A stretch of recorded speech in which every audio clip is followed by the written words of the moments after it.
தமிழ் மொழியால் இணைந்த அனைவருக்கும் வணக்கம். இன்றைக்கி என்ன ரெசிபி பார்க்குறோம் அப்படின்னு பார்த்தீங்கன்னாக்கா, கொண்டக்கலையை நல்லா ஊற வச்சு நல்லா மை போல் அரைச்சி எடுத்துருக்கிறேன். அது கூட ஒரு 3 ஸ்லைஸ் ப்ரெட்டு, 3 ஸ்லைஸ் ப்ரெட்டை ஒவ்வொரு ஸ்லைஸாக எடுத்து தண்ணியில் டிப் பண்ணி நல்லா பிழிஞ்சிருங்க. தண்ணி சுத்தமாக இருக்கக்கூடாது. அந்த ப்ரெட்டை நம்ம அரைச்சி வச்சுருக்கிற வெள்ளை கொண்டக்கடலையோட சேர்த்துக்கலாம். இதுக்கு பதில் நீங்கள் வெள்ளை கொண்டக்கடலை இல்லைனாலும் கருப்பு கொண்டக்கடலை சேர்த்துக்கலாம், கடலமாவும் சேர்த்துக்கலாம். இப்போ 3 ப்ரெட்டையும் நல்லா தண்ணியில் டிப் பண்ணி நல்லா போட்டுக்கிறோம். இதுக்கு தேவையான மசாலா என்னன்னு பார்த்தீங்கன்னாக்க, உங்களுக்கு என்ன மசாலா தோணுதோ அதை நீங்கள் ஆட் பண்ணியிருக்கலாம். ஆனால் நான் என்ன ஆட் பண்ணியிருக்கேன் அப்படின்னு பார்த்தீங்கன்னாக்க, மஞ்சத்தூள் போட்டுக்கிறேன், பச்சை மிளகா, கரம் மசாலா, உப்பு,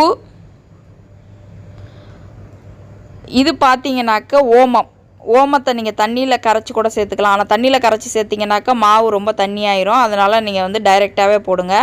நான் ஒரு ஸ்பூன்கிட்ட ஓமம் போட்டு எல்லாத்தையும் ஒன்றா சேர்த்து பிசைஞ்சிருக்கேன்.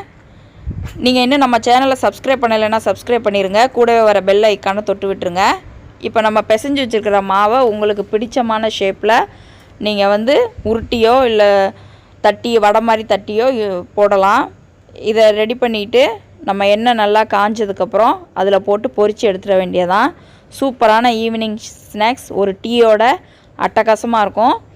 கண்டிப்பாக ட்ரை பண்ணி பாருங்கள். ரொம்ப ஈஸியான ரெசிபி தான். இதில் நீங்கள் வெங்காயம், கருவேப்பிலை, கொத்தமல்லி இதெல்லாம் உங்களுக்கு வேணும் அப்படின்னாக்கா நீங்கள் சேர்த்துக்கலாம். ரொம்ப ஈஸியாகவே நம்ம ரெடி பண்ணிடலாம். இப்போ எண்ணெய் நல்லா காய்ச்சிட்ருக்கு. கொஞ்சமாக மாவு போட்டு பாருங்கள். எண்ணெய் ரெடி ஆகிட்டுனாக்கா எல்லா பால்ஸையும் நம்ம போட்டு பொரித்து எடுத்துக்கலாம். எண்ணெய் போடும்போது ஹை ஃப்ளேமில் இருக்கணும். போட்டதுக்கப்புறம் கொஞ்சமாக சிம் பண்ணிக்கோங்க, இல்லைனாக்கா கரிஞ்சு போயிடும். இதோட டேஸ்ட் வெளியில் கிறிஸ்பியாகவும் உள்ளே ரொம்ப சாஃப்டாகவும் இருக்கும்.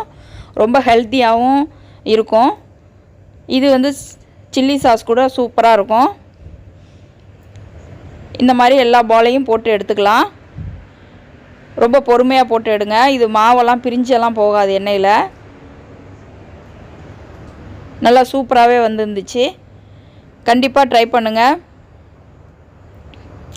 அவ்வளோதான், நம்மளோட ஸ்நாக்ஸ் ரெடி ஆகிட்டு. கண்டிப்பாக ட்ரை பண்ணுங்கள். நம்ம சேனலை சப்ஸ்கிரைப் பண்ணுங்கள். உங்கள் ஃப்ரெண்ட்ஸோடு ஷேர் பண்ணுங்கள். தேங்க்யூ.